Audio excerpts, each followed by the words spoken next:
My name is Matt Parsons and I was born with Erb's palsy, which is also known as Brachial Plexus Injury. I decided to take an online journey on social media. This led on to various journeys across the UK and to New York. My original plan was to make a feature-length documentary, but as I started interviewing people, I realised that there was far too much to say in just a couple of hours. So far, I've met a nerve surgeon, physiotherapist, a professional NFL player, a professional boxer, fashion designer, and many, many more inspiring people with Erb's palsy. They all have their own unique experiences living with this injury, yet I have found we all share a similar outlook on life. In this episode, I'm talking to Qaysean Williams, a fashion designer living with Erb's palsy. Cause they hold that heat, yeah. Them boys want what's on your toes and feet. I be dressed to the T, but they know I'm street. What I wrote is deep, every quote is me. Somebody gotta make it, and my fam hope is me. What I wrote is deep, every quote is me. I know I gotta make it, cause my fam hope is me. My mama need a brand new crib, and my sisters need shoes for the kids. How long have you been in fashion? Has it sort of been ever since you were a kid? So fashion, surprisingly, no, I haven't really been, I will honestly say fashion for me, I was subconsciously into fashion, so I love all the superheroes, typically the female superheroes like Storm, Jean Grey, Rogue, and I love their wardrobe. So, you know, I was always fascinated by the color combinations and the fierceness of the warriors. So I think that was like a twinge of fashion, but fashion for me started in my teenage years. I started getting into fashion. It's odd because it was because I was trying to conceal my arm. Honestly, I didn't want people. Really? Yeah, I didn't want people to know that I had this injury. So I started to wear like long sleeve clothing and in summertime. But I was also going into junior high school where, you know, dressing nice and, you know, impressing people and, you know, just looking up to par was a thing to do. So I started to pay attention to details to make sure that I look, you know, appropriate to go into school to eliminate any bullying. You know, I was very, very similar. Like, I always used to try and hide my arm, and I didn't want people to see it. And obviously, you know, being into fashion and stuff like that, you could maybe find different ways. I mean, have you found sort of different ways, or does it not bother you anymore, or did you sort of originally find different ways to hide it, and then you sort of accepted it? So yeah, I would say that's how it started, because for a long time, like, I really tried to really hide it, and that was me, and I was doing it in a creative way, so I didn't even know I was actually being you know, producing creativity by trying to like hide my arm. So like I would wear long sleeve shirts, and then I would even get like the AC bandage, and I would like wrap it up, a temporary injury, and then I will also have like different color like splints, because I used to have splints as a kid. I went to Shriners Hospital in Philadelphia, so like every 6 months I would go, they would give me like different color splints, and so I would wear that sometimes to match out different outfits and things, but I just try to honestly make it go away. So you said that you wore a splint, because I wore a splint, but what did you wear the splint for? Because I was trying to get, because my wrist is quite bent here, and so the idea of the splint was to try and straighten the wrist up. So what were you wearing your splint for? Before I got a surgery on this arm, my hand, it used to hang like this way. So that's why they had the splint, just to kind of keep the wrist straight, you know, just so it wouldn't cause any extra injury, and, you know, for the extra support. So that's the reason why I had the splint. And then when I had surgery, I was probably about 12. Yeah, maybe.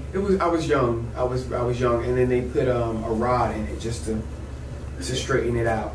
And then I still wore a splint, but I started gradually not wearing a splint. You know, there are sometimes I think, actually, I wouldn't be the person that I am today if I didn't have this, and I wouldn't have met the most amazing people.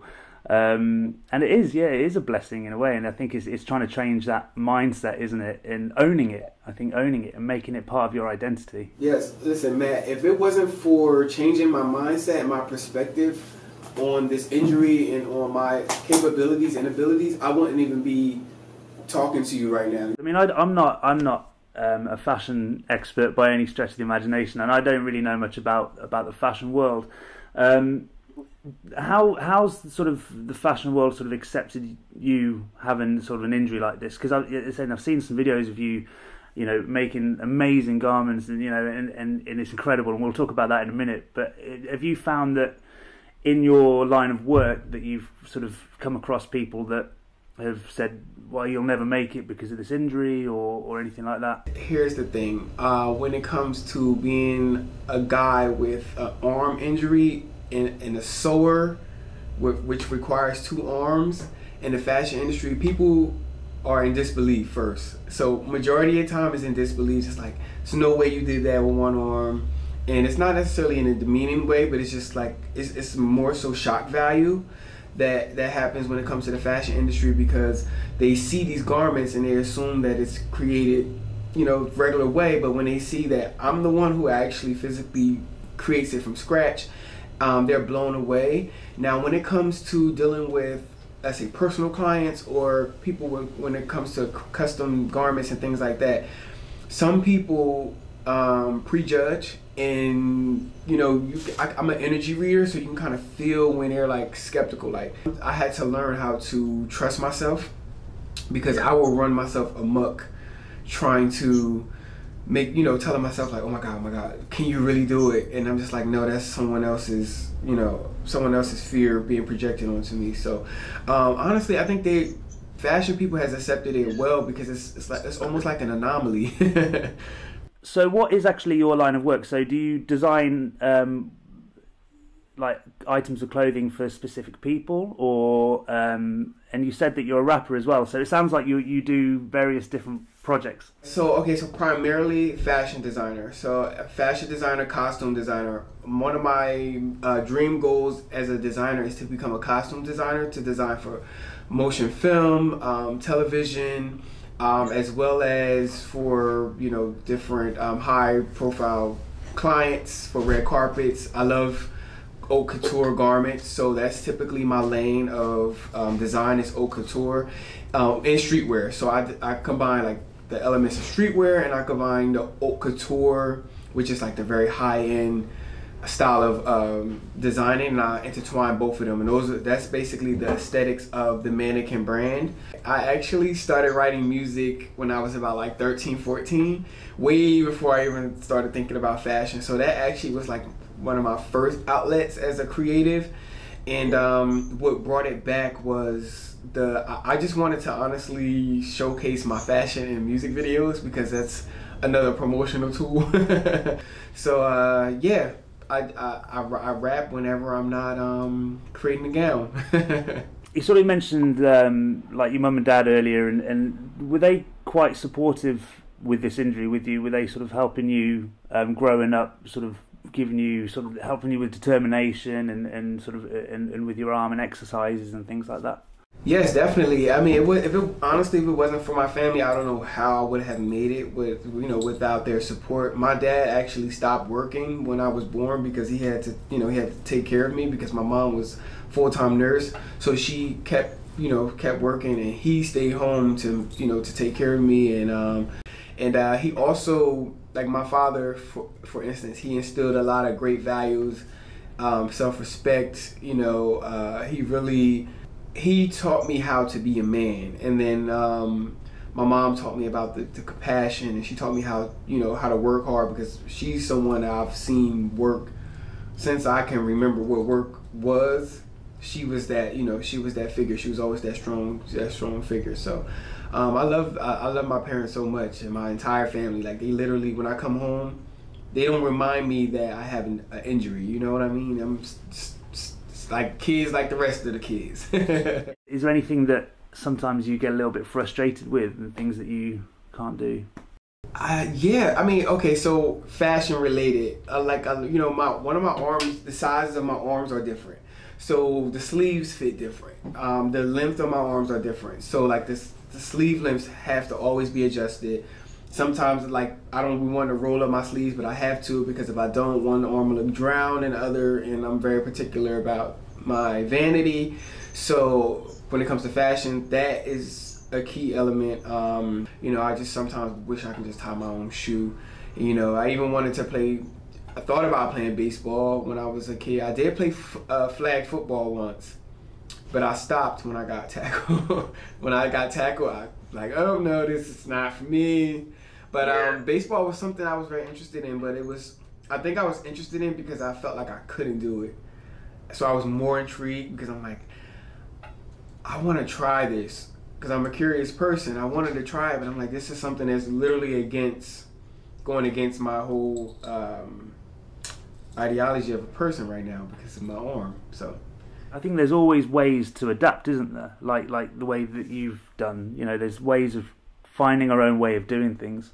Yeah, I mean, my whole entire life is an alternative. So I had no choice but to adapt. And even when it comes to sewing, when I first entered my fashion major and I went to school for sewing and design, my teachers were confused. Like they were stuck because they were like, how do I teach a guy to sew using only one arm, you know? So I still had to learn the 2-arm methods, but I had to adjust it in my own, my own way. So here's a question, okay, and I've asked this to quite a number of people because I know what I would say, and I'm just intrigued as to what you would say. If there was an operation for you to have your arm perfect like your other arm, would you have it done? You know what?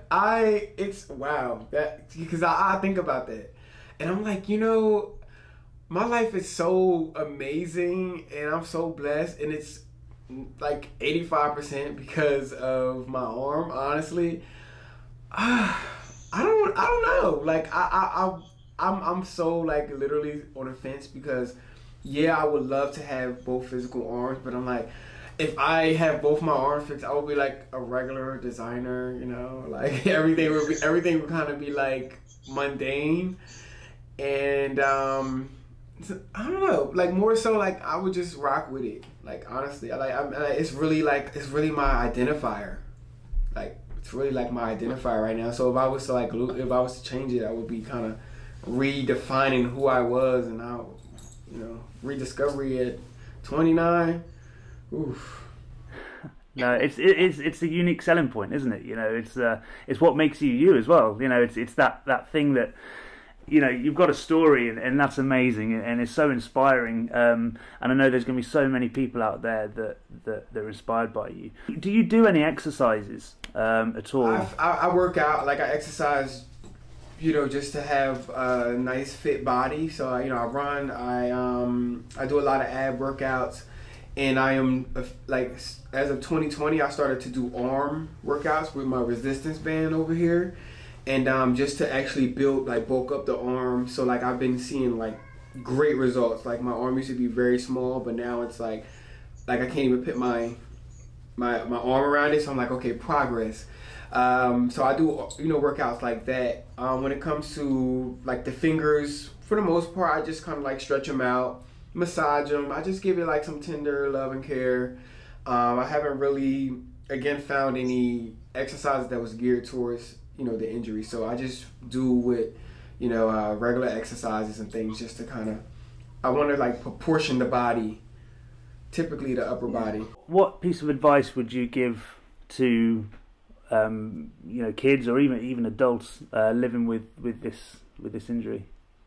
I would have to say what we're going to first do is we're going to get into the mirror, and we are going to realize that we are made uniquely and we're perfect the way that we are, and we have to first realize that and understand that's the perspective that we're going to propel by living in. And once you do that, it's a continuation of that, and it's about doing whatever it is that's on your mind and in your heart, having a faith in the ability and the belief that you can do it, and not giving up, and understanding that your journey is different than the norm, so you're going to have to do it different than the norm, and it's not going to be written. Sometimes you're not going to be able to research it, you're not going to necessarily have advice for it, but you're going to have to trust within and execute. And if it doesn't work, do it again. And if it don't work, do it again, and then do it again, and then do it again. and then eventually it'll work. So that's my advice, and it's a daily process. Self-love is the best love, and once you obtain self-love, you can exude love to others, and you can surround your entire energy, your aura with love. So self-love is very important. So get in front of that mirror, please, and admire your uniqueness. That's what I would say. Next time on Exploring Herbs Palsy, I'll be talking to Joe Hughes, a professional boxer living with Herbs Palsy. My sisters need shoes for the kids, and my brothers need bread for the bills, and my pops need food for the meals. Alarm clock ringing, it's time to wake up. I hit snooze 3 times, I'm running late, but it's all good. I'm just trying to stack that paper so I can slide to the studio later and rap about this life that I'm living. Everything